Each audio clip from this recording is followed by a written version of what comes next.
And I would say for those 7 to 10 years, I could not get the operation to where I dreamed it could and should be. I was a good manager. And you need to be a leader to get to creating an inspired team of people, to get people to bring their very best to the workplace every single day and put it all out there. You need to be an inspiring leader. A manager does not cut it. Welcome to The Profitable Table, fed by Wilco Foods, the nation's first podcast devoted to the business and lifestyle of the hospitality industry. Now, here's your host, Wilco Foods CEO, Stephen Toberoff. Hello, everyone, and welcome to another episode of The Profitable Table, fed by Wilco Foods. I'm your host, Stephen Toberoff, and today my guest is someone that I am super excited to talk to for a variety of reasons. His background, his experiences, his insights is really something special, so I want to start by thanking my guest, John Doherty of BLACKBARN Restaurant, for taking the time to speak with me today. John, thanks a lot. You're welcome, Stephen. Thank you. It's a pleasure to be part of your program. So, John, in getting ready for our conversation, I did some research, and your background's really incredible from your being executive chef at the Waldorf. Would you mind just giving us a little background about how you got into the restaurant business and sort of your journey from that to the opening of BLACKBARN and the whole background? Yeah. But, like so many kids in high school, when you're 14, 15 years old, you need a little cash in your pocket. So I rode my bicycle around at 14 years old to every gas station to pump gas. And I did that through the winter. Oh, gosh, back in 74 or 72. I don't know where they're the really long gas lines. And my buddy said, dude, you're killing yourself out there. We need a busboy at the restaurant. So I go to the restaurant. I get the job as a busboy, but it wasn't a busboy. It was a dishwasher. That lasted 2 weeks. They threw me behind the line to start cooking. I loved it. I saw the husband and wife team cooking with so much passion and love that I got the hospitality bug. I got it. I remember standing there saying to myself, wow, there's something much, much bigger going on here. I mean, I saw the love they had with their food, with their customers, with what they did. It was intoxicating at 14. And then through high school, I got different cooking jobs. Then I went to the CIA. We had to do our externship, they called it, at the restaurant. I did that at the Waldorf. And then we graduated a year later on a Friday. I went back to work at the Waldorf on a Monday. I promised myself I would be there for at least a year. I didn't want less than a year on my resume. That would look bad. But it lasted 30 years.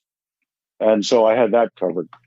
That's amazing. And in looking at your Instagram page and all of that, I mean, the people that you had the opportunity to interact with at the Waldorf was incredible. What was it like cooking for presidents? Was there an added pressure? Was there an added sort of drive to do something different? Or was it just something that, because of the nature of what you were doing, you got used to over time? I never got used to it. The Waldorf, it was such a challenge. And when I look back, I sometimes I don't even know how I did it, but I did it. But remember, every company, every celebration, if people celebrated 20 times a year, they have one big event, right? And they did it at the Waldorf. If you launched a product or a show or an album, you did it at the Waldorf. So everything had a story behind it. Everybody was VIP. Right? If it was a wedding or a social event, they only dreamed about doing it at the Waldorf with the history that they had. So, we're competing with people's dreams, and everything was just so important, right? And so when the president came, it was another important VIP event, and I was expected that the chef myself would cook for him, and it was important. It was electric. It was an honor. I was not nervous because I was cooking, and that's what I do, right? So it was pure joy, and it was an honor. And what made it stressful is that the president was always in during the UN.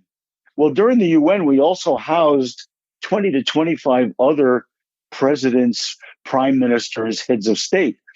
Every function room was booked solid with VIP events, and the restaurants were full. And I was kind of chained to this little intimate 6 to 8 person dinner, as important what it was. But my head was spinning with, my God, what's going on in the rest of the hotel? Now, I had a great team of people, and we were extremely organized and regimented, much like the military. So I had lots of faith, but boy, I tell you, it was a 10-ring circus at the Waldorf. It's interesting because as I was reading about that, it led me to think about something, which is the following. Obviously, your training and your credentials and your abilities as a chef are at the highest level. But in the position you were at the Waldorf, there's a tremendous component that involves managing people. What was that balance like? Because obviously you're coming at it from the background of being a super trained chef, but now you're in a position where you have to be super excellent at execution and managing people. You couldn't be asking a better question, honestly. And that's what happens to people who do a good job. The higher ups say, wow, this person's doing a really good job. They would be great for this. Let's promote them so that they can get other people to do a really good job. But the fact remains that that's a whole nother skill set.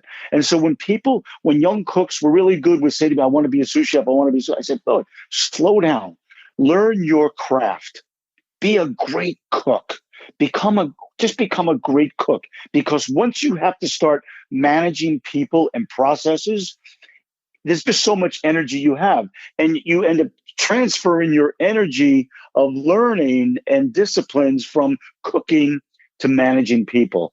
And what happens so many times, I would interview people who would have taken jobs as chefs, as sous chefs and chefs in operations, and really kind of stepped over the process of learning how to cook. And so when I would talk to them about cooking, I would say, dude, you don't have the skills that's required to be a chef here. And oftentimes they would say, I'll be a cook. If you can get me into a cook's position for a couple of years, then I would do that. I would take people who were sous chefs or chefs in other organizations, bring them as cooks, put them in key situations where they would really be focused on developing their cooking skills. And they were great because they already understood the management vision for what was important in running organizations. So it's just always sad that people would be in such a hurry to skip over that to get into management, because that's what happens. Now, so what happened to me was something similar. Growing up in the Waldorf, I started at 19 years old, and I worked in all the different kitchens in a la carte. I became the chef saucier. The chef said to me, I want you to become the sous chef. And I said, I really don't want to. He said, well, you think about it over the weekend. So I thought about it over the weekend. I realized, hey, I didn't run banquets. I was not the chef garde, although I worked in the garde manger. I wasn't the chef garde manger. Remember, that's a department of 13, 14 people, right? So it's not as if you're a garde manger on station. It's a department. I never worked in the pastry shop. I wanted to experience all these things. I was in no hurry to be a sous chef. I really wanted to build my foundation. So I go back into his office on Monday. He said, well, what do you think? I said, I made my decision, and I want to stay as chef saucier and work other areas before I become sous chef. And he said, okay, tomorrow you are the sous chef. So that was kind of a waste of a thought process, but he made me sous chef, and God bless him, he's passed away since, but he tutored me. He tutored me one-on-one in further developing my skills, my palate, which is key. Our most important tool is our palate, right? And then you've got to get understanding that the chemistry of cooking and the physics of cooking before you can begin to create food. So he really helped me do that. So I became sous chef. And then I was sous chef, executive sous chef, and then executive chef a few years later. And I would say for 7 or 8 years, I was a good manager. I developed standard operating procedures from recipes, processes, disciplines for staff to work within so that they would stay out of trouble, setting crystal clear expectations. Very, very important. And I would say for those 7 to 10 years, I could not get the operation to where I dreamed it could and should be. I was a good manager. And you need to be a leader to get to creating an inspired team of people, to get people to bring their very best to the workplace every single day and put it all out there. You need to be an inspiring leader. A manager does not cut it. And I learned that through time. I kept questioning myself, why is it that I have to think of everything for everybody? Why is it that I'm constantly correcting people? Why am I spending so much time in union meetings disciplining people? This is not what it should be. I want people to decide to do these things for themselves. And so I had some epiphanies over the years that didn't happen all at once, but some of the things I did was realizing that with 150 employees, I'm spending so little time, if any at all, with individuals outside of my key chefs, right? 7 to 9 chefs and sous chefs. I would definitely spend time with them. And then, like the military, leave it to them to filter down the information. But I was disconnected from the line cooks in every kitchen. So I made a commitment to myself that every day, morning, noon, evening, we work long hours, all the shifts. In every kitchen that I went into, I would have a significant interaction with one person. And so I did that. And by a significant interaction, I would choose a person and spend a few minutes with them. It only took a few minutes, and recognize and focused on their work. So significant interactions, I defined myself by spending a few minutes with an individual and giving them feedback that is impactful. So by that, I would say something about their work, specifically either great or where they need to improve. And the goal for me to be impactful would mean that my words would resonate for them when they go home and say to their spouse, my God, I had no idea that the chef valued me so much with my work. Or they put their head on the pillow at night and say to themselves, I need to make some serious change quick or I'm going to lose my job. That's significant. That's a significant interaction. That's impactful.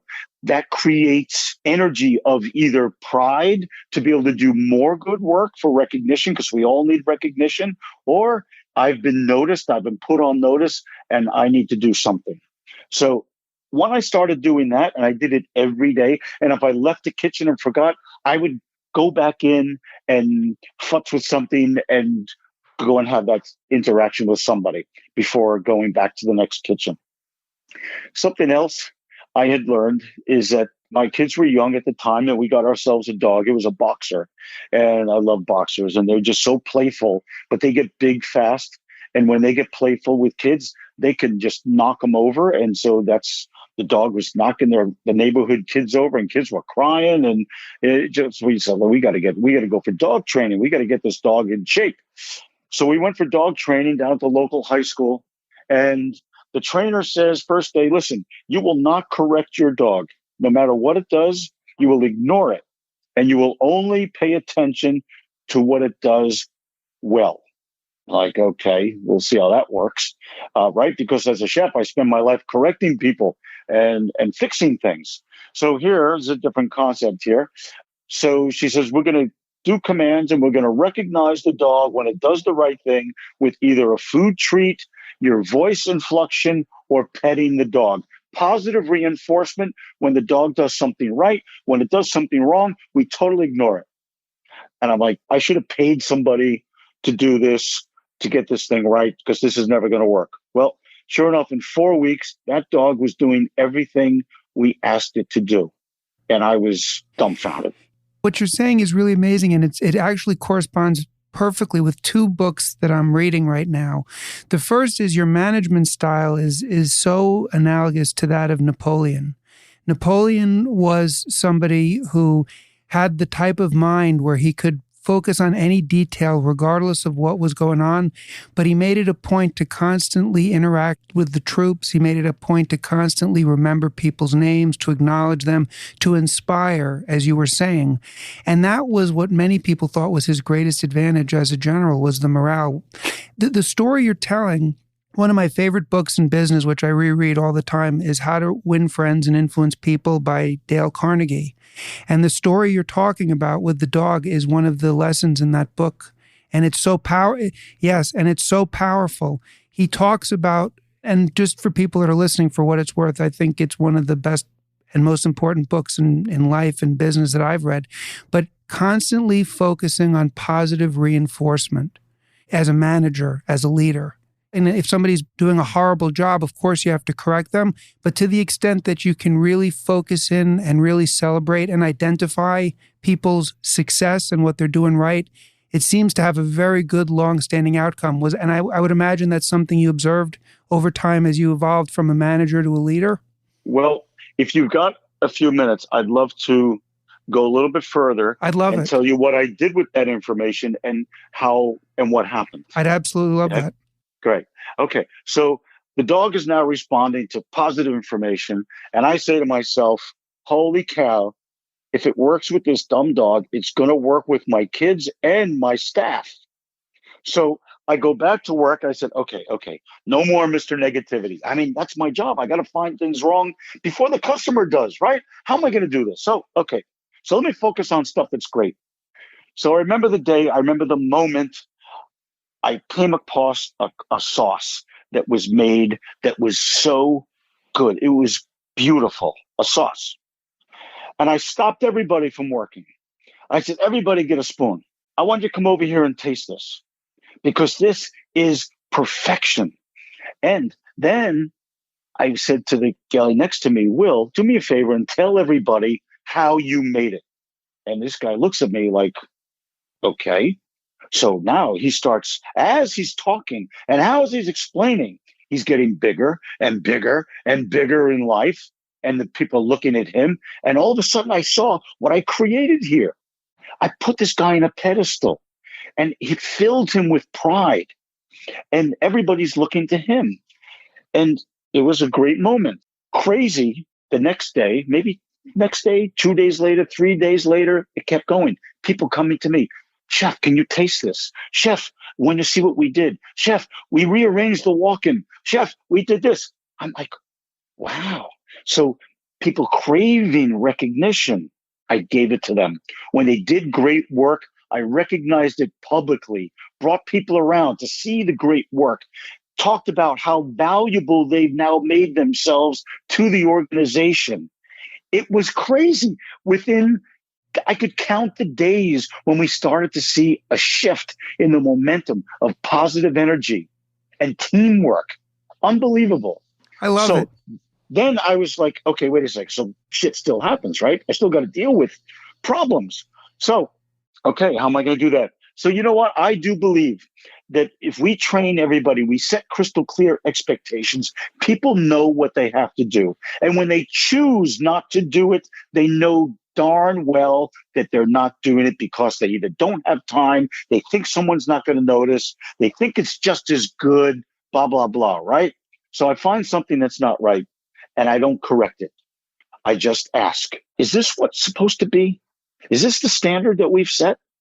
And the person would hesitate. Now they know they're caught and they would look at it or they would taste it, they would observe it. Well, chef, and out come the excuses. I said, stop. I don't care. I really don't care what happened. It's not important to me. What's important to me is that number one, you fix it. And number two, you come back and tell me what you're going to do different next time so it never happens again.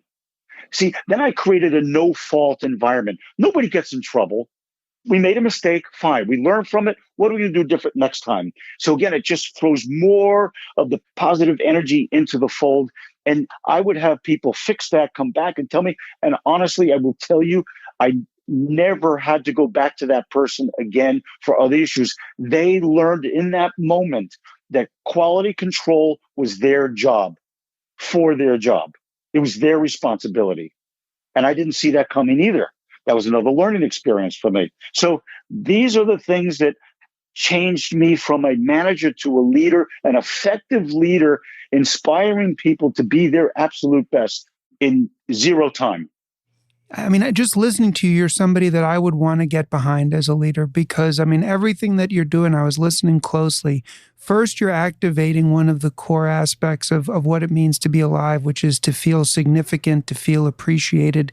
And for someone such as yourself, the executive chef at the Waldorf, who's in a position of status, for you to be noticing, acknowledging, and interacting in a meaningful way with everybody must have just resonated throughout the entire environment in such a positive way. And second of all, I love the way that you handle correcting. I think that's something I'm going to focus on more here. When I'm working with people here in this organization, one of the lessons or one of the strategies that I use, which I learned from a friend of mine from college who's a successful director, a theater director, interestingly enough, was kind of what you were saying, John, which is create and communicate clearly what expectation levels are. And in so doing, you give people the opportunity to be as creative as they want to be because there's an understood set of requirements, objectives, baseline things. And when people deviate, there's no confusion.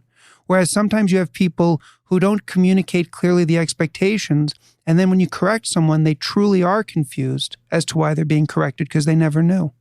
Right. And the other thing I love about what you're saying is it really blows apart one of the myths that's out there a lot, or one of the stories, which is that chefs are constantly people that are screaming and berating and hard asses and difficult, and that's kind of, and we can all think of those types of examples, which can be very entertaining. But your approach is one that's just 180 from that and was incredibly efficacious. So, well, I do. And I really do believe that there's a couple of elements that add to that temperamental chef concept. One is ego, for one, clearly. But secondly, and probably more importantly, is a lack of communication and organization. So a chef is highly focused and passionate about what he wants. And when he doesn't get it, he flips out. It's a temper tantrum, right? Because you're not doing what I said or what I thought or what I want. You are stupid, blah, blah, blah, blah, blah, blah. It's, hey, set crystal clear expectations. Create a vision for what you want on that plate, for a process, for how you want. Set clear vision for everything, expectations. Give people the tools and support they need, training. If they can't do it, they're just not in the right spot. Put the right person in the right spot. Praise when it's right, publicly, correct privately when it's not. There's no reason for yelling and screaming. It's demeaning and adds stress. It's a distraction from allowing people to focus on what they really need to do. Honestly, BLACKBARN kitchen, people are amazed. We have a big open kitchen. There is zero talking in the kitchen. It's like a ballet. There's no reason to talk.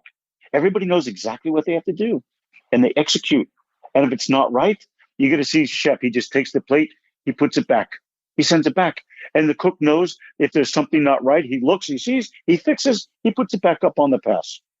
That's the very embodiment of great leadership, where the leadership is so successful that you don't even see it in action because everyone within the organization or team has internalized it and is operating within that system. And actually, that's a great dovetail. So what was it like, John? What was the evolution from where you were the executive chef at the Waldorf? What led you to the opening of BLACKBARN, both in terms of just your concept and the timing and all of that? What was that like for you? This is important because I always dreamed of having my own restaurant.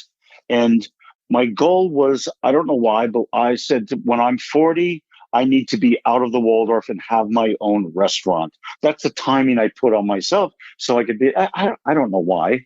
I think maybe it's possible that Danielle stepped out and had his restaurant at 40, something like that. But I was like, yeah, that's about the right age. But I hadn't completed everything I wanted to do at the Waldorf. So I really wasn't ready to leave. But I did start dabbling in restaurant concepts and looking at space. And get this, for maybe 14 years, while at the Waldorf, I dabbled in looking at space concepts, developing business plans, talking to investors, trying to get myself out there, but I never did because there was always something that wasn't right. And at the end, I was like, you know what? The only thing that's not right here is me. I don't have the guts to do it. I'm too afraid of failing. I think my ego got in the way because here I had this very prestigious job and I didn't want to fail. But I also had a family with young kids, and I was also afraid of losing the security of this great job with a great pay to support my family. So, but anyway, the time came, and a couple of guys that I used to work with came to me and said, "Hey, John, we're ready to do this restaurant. Are you in or are you out?" I was like, you know what, guys, I'm in. So we went to do this restaurant and we couldn't raise all the money. It was in 2009. So within a week, I got a call for my first consulting job, and it just kept getting calls and doing things and different projects. And while I continued to look for my restaurant for about 5 years, I did consulting, different restaurants, hotels, developing food products. Finally, I found BLACKBARN space and got my restaurant opened and focused 100% on that, got the foundation going, and here we are. You know, what's interesting is like your story begins where you go into the hospitality business and you're immediately lit up by it. You see what's going on there. You could tell from listening to you, it resonated in such a profound way. Then the evolution is to becoming a leader, not just a manager. And now the next evolution is to be an entrepreneur. Those things are, if you think about it, can theoretically be totally divorced from being a chef, because being an entrepreneur is exactly what you said for a lot of people in a lot of circumstances, which is taking that risk. And I appreciate your candor, because I think it's the case with everybody to a certain extent, and certainly with most people, that a lot of times we hold ourselves back out of fear. And once we get honest about that, then we can sort of push through it. You know, once we stop making the excuses, which we know are just a patina to cover up the fear. So I have a lot of respect for that, because like you said, you're giving up some things that are very, very significant: prestige, economic security. And so now you made the decision, you've gone through the 5 years of the consulting jobs and other things that you were doing. Once you settled on BLACKBARN, was the concept behind it in terms of your decor, which is absolutely gorgeous? And for people that have not seen it, you should absolutely go to the website, www.blackbarnrestaurant.com. The decor is gorgeous. Were those elements of your restaurant, be it the decor, be it the menu, how you want it organized, were those things that you had already worked out and sort of executed on upon opening? Yeah. It's actually the concept that I was going to implement in 2009 that I couldn't raise the money for. And so coming from the Waldorf, where everything was on silver, on underliners, white glove, and the formality of everything, I just couldn't do anymore. It's not what I wanted. It's not how I want to eat. It's not how I thought the next generation wanted to eat. I didn't find the formality of dining wasn't fulfilling to me. I wanted to create an environment that was all natural. I work with Mark Zepp, the designer. I want raw wood. I want stone. I want metal. I want raw metal. I want to hear water trickle. I want a fireplace. By the way, I didn't get water or a fireplace, but I got everything else. I want texture. I don't want tablecloths. I don't want waiters in jackets and ties. So everything, the concept really is to create a natural setting that helps people to relax. It's organic. It helps people be themselves and not fit into an environment that maybe they've got to step up to. So an organic environment helps people be themselves, to enjoy the food, the wine. I still wanted a great wine list. I still want great food. I don't want fussy food. Some of our dishes are so unfussy, it makes me a little uncomfortable. But some of our dishes are pretty too. But there's no tweezers used to make our dishes. I don't want that. I can appreciate it. I know what goes behind it. It's not what I want. It doesn't fit the concept. Creating dishes that are complex in flavor, acidity, and spice. Yeah, complexity with layers of flavor is really what I want people to remember.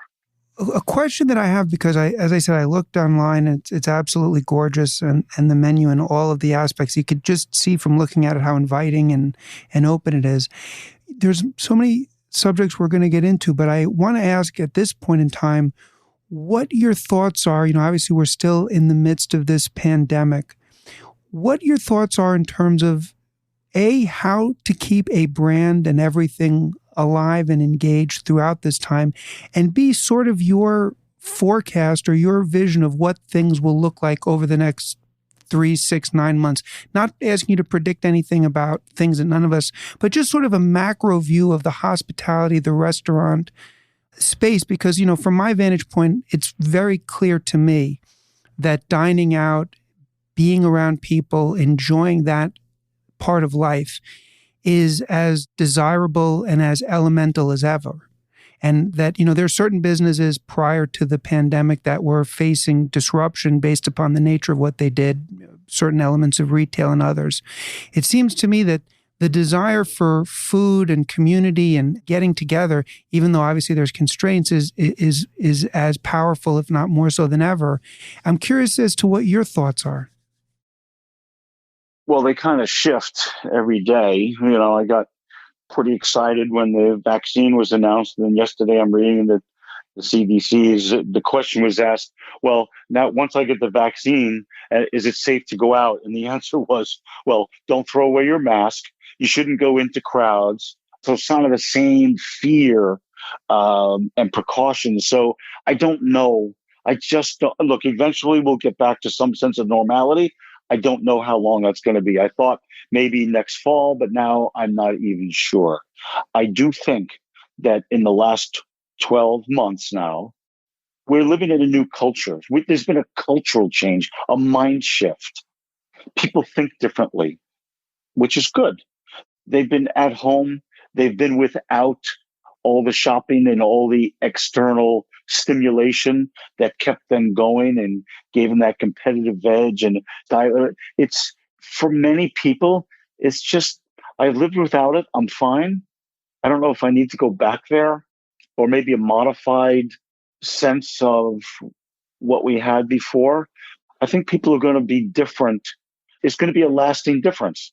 And I think when it comes to dining, I'm not sure if people will dine out less, or maybe they've learned to enjoy eating at home or picked up cooking, or I just don't know. I don't know. I think time will tell. Well, yeah, I think I appreciate that. And just a quick pivot. My sense is that I think that there's going to be a tremendous desire, and I think people are going to be going back out, and I think people are going to be doing it. And it's going to mean more than ever before. And I think that the industry itself, the restaurant and hospitality industry, is going to get elevated to such a place of prominence. It's going to be an exact 180 of what's occurring now. That's sort of my prediction. People are really, and I can see it from speaking to people, and it's just sort of a feeling I'm getting looking at it from where I'm sitting.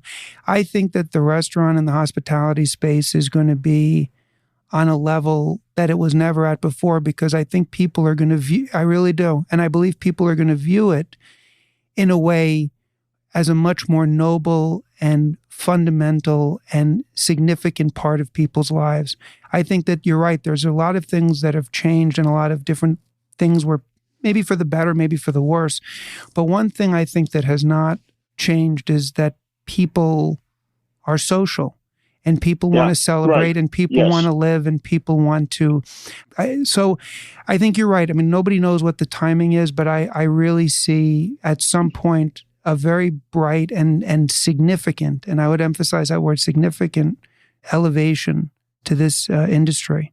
Well, I'm getting on that train. Yeah. I mean, I really think so. Now, something that you've been working on that is incredible, and I'd love to get into some details on, is this organization, Heavenly Harvest.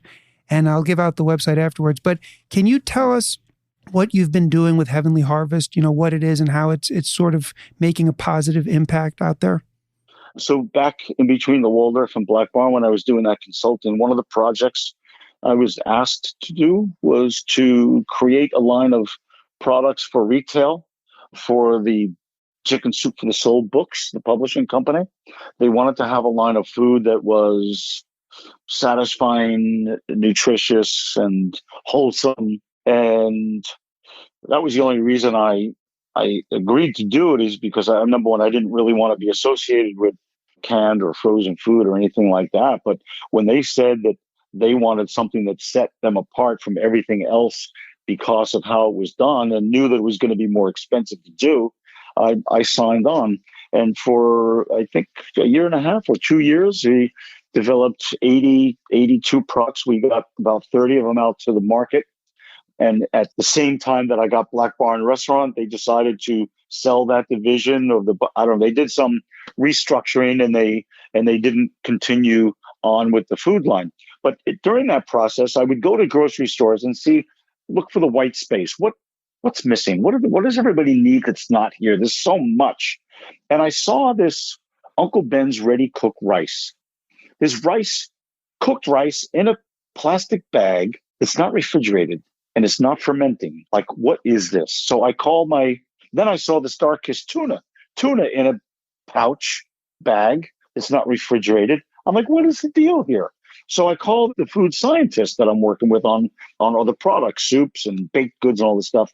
He said, yeah, it's the same thing as canning or a jar, but it's in a pouch. The food goes in, it goes in a retort chamber until it reaches that temperature where it sterilizes and kills any bacteria. The food stays for 18 to 24 months, just like a can or a jar. I was like, wow.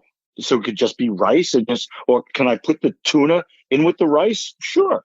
Can I put vegetables in there? He says, absolutely. How about spices and sauce? He says, you can put anything you want in that pouch. I'm like, holy cow, wow. So there was the idea to create full, complete meals in the pouch, and I will do it for those who need it. That came to me as a calling. That really wasn't my idea. That was given to me and kind of in my bones and in my soul. This is what I will do. And so I did it. And the name came to me, the logo came into my head, and I went to a lawyer and said, this is what I want to do. This is what I want to call it. And they said, well, you better give us 7 different names because for sure Heavenly Harvest is going to be taken. And I said, no, that's the name that came to my head. That's what it's going to be.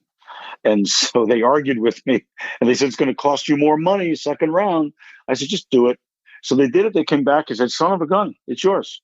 So Heavenly Harvest I formed the 501c3 nonprofit, got the name, the logo. I raised money in different fundraising events. We've made a couple of 100,000 meals. I've got 8 different meal recipes. We've launched 3. We've given them out a couple of 100,000 meals with Feed the Children to different food banks, organizations around the country. I'm waiting for another 130,000 meals to be made, and we're just about in the next couple of days to put out a year-end giving promotion to try and raise more money. All of the money goes to making the meals. My daughter runs the organization. I help her. Neither one of us take a salary. All the money goes to making meals. So the more money we raise, the more meals we can make.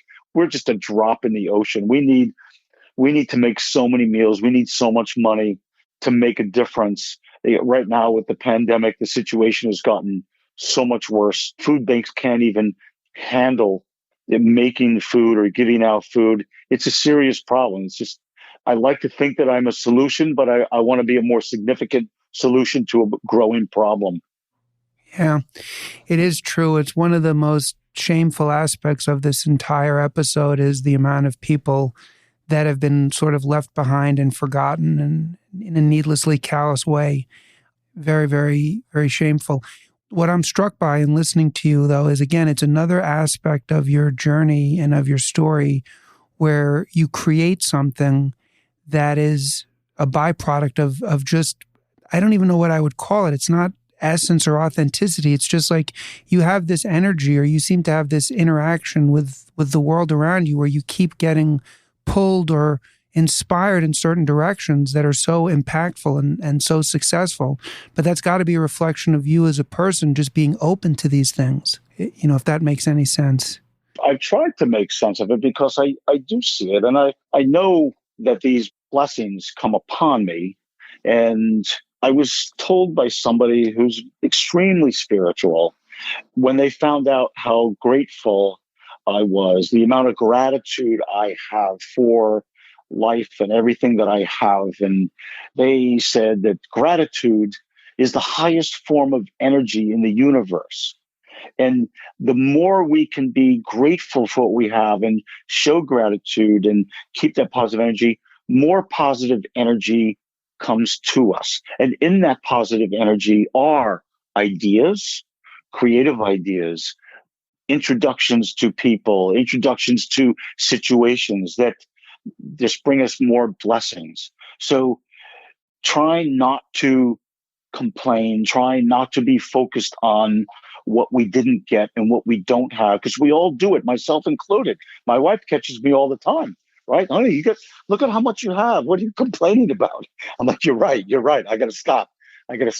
It's all here for a reason, for a purpose. If I don't have it, it's not meant to have it. Look, I'm sitting on an empty restaurant, right? We haven't operated in 9 months. I may lose it. I don't know, but I've stopped complaining about it, because if I lose it, it wasn't mine to have. And I was blessed to have it for the time I have. I may lose it. It may come back, but I'm not going to worry about it. I'm not going to be sad about it. I'm going to move forward. And I know that greater things are coming my way. The restaurant may or may not be part of it. Time will tell. I really love and I appreciate that. And it is so true. And it's something I'm always being mindful of myself whenever I catch myself. And like you said, we all do it. Not being as grateful, and then I take a step back and say, are you kidding me with everything that's going on out there? And I also think you're 100% right. I mean, the energy that we put out there, which is ultimately the energy that we choose to create, has it's the single most important thing that determines every aspect of our life. I mean, this has been a really terrific interview, John. I've really enjoyed getting to know you and getting to listen to these various stories. And I'm going to end with a question, but I want to make sure I get this out there that if you want to participate in the phenomenal organization, Heavenly Harvest, please go to heavenlyharvest.org. And the way you spell that is, I know we eliminate the E at the end, it's HeavenlyHarvest.org. No E at the end. No even harvest. But if you put the E in there, you're going to find it. It's there. Heavenlyharvest.org. We spell it a little bit funny for a couple of different reasons I won't get into now, but it's heavenlyharvest.org. And every donation, every dollar, whatever people can do, it all adds up and it just becomes so helpful for us. So powerful and so important at this time. So with all of your experience and all of your success, and you've not only given this such thought, but you explain it so beautifully in terms of leadership and all this other stuff.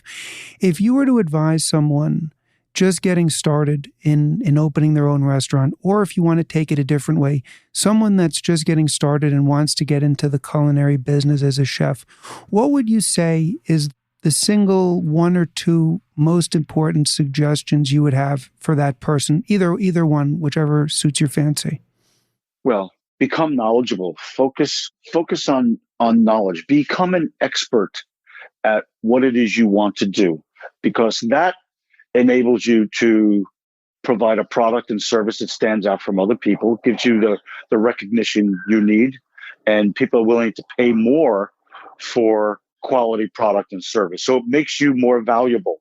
But the other side of the coin is, if you don't embrace people around you to support you, you won't go anywhere. So always work as a team player. Help the person next to you become better. Look to help other people, and other people will help you. And then you become a team player, and you're only as good. And really, all of us were only as good as the weakest person on the team. So help that person become better and lose the ego. It's a big problem in certainly our business, maybe every business, that when somebody gets into the position of manager or a chef, they think that they think they're more important than the next person. And there's a difference between being important and being valuable, right? Be great, do things to make yourself more valuable, But remember, none of us are any more important than the next person. And that's the ego is what really gets in the way and creates most of the problems in our lives and in the world. Honestly, we all have one. It's healthy. It's not going any. It's the way we're designed. But managing the ego is critical. So just remember that no one's more important than the next person, and you can become more valuable than the next person by bringing value to the organization. And you bring value to an organization by helping others, by seeing things that need to be done and doing them, taking the initiative to do them without being asked. That could be picking up a piece of paper, taking out the garbage, rearranging the walk-in, rearranging the utensil drawer, making sure that the spots aren't on the glasses without anybody telling you. That brings value to a person, doesn't make them more important. John, this was such an enjoyable time that I got to spend with you and talk to you, and I've gotten so much value out of listening to you. You've been so inspiring and informative. I really can't thank you enough for taking the time to do this. And again, for anyone that is looking to learn more, you can look up John Doherty, Doherty. There's heavenlyharvest.org, an unbelievable organization, blackbarnrestaurant.com, social media at Blackbarn Restaurant. And John, thank you again, man. This was really something very special for me. Well, thank you, Steve. And I just want to say, everything that I've learned through pain. I've learned through pain. And I thank you for giving me the opportunity to share it, that maybe other people can adapt it to themselves without the pain that I had to go through. And maybe we've helped a couple of people rethink their tactics and try a couple of new things to become successful and bring more value to their organization. So I thank you. I really think so, and more value to their life, because again, I could not agree with you more. An emphasis on gratitude is the foundation. Without that, life's a tough thing if you can't adopt that attitude. So I think it brought a lot of value to a lot of people in a lot of different ways, and certainly brought tremendous value to me. I've enjoyed this immensely. So, John, thank you so much, and nice. Have an awesome Thank day. You. You're welcome, Steve. Wow. I really, really enjoyed that conversation, and I really learned a lot and was inspired by listening to John. His style on leadership, focus on praising people, focus on acknowledging people's need to be and treated as if they're significant because they are, leading with an attitude of gratitude, thinking about others. And this from a guy who showed such humility and yet is such an accomplished chef and really at the highest level in this industry. It was just such a pleasure, and I'm so grateful for John taking the time to speak with me. And I'm especially grateful to each and every one of you. The listenership of this podcast grows dramatically each and every week, and that's only because of you guys. If you enjoy the podcast, please subscribe. If you know someone that would enjoy this content, please refer it or recommend it to a friend. As always, I really enjoy hearing from each and every one of you, so please email me at Steven, Steven, @woolcofoods.com, or you can DM me at woolcofoods. Love reading everything that you write, and it's such a joy for me. And I just want to again say thank you to each and every one of you, and have an awesome, awesome day, everybody. Thank you for listening to The Profitable Table, fed by Woolco Foods. Please be sure to rate and review the show on Apple Podcasts or your favorite podcast app. And to learn more about Woolco Foods or Stephen Toberoff, please visit us at woolcofoods.net.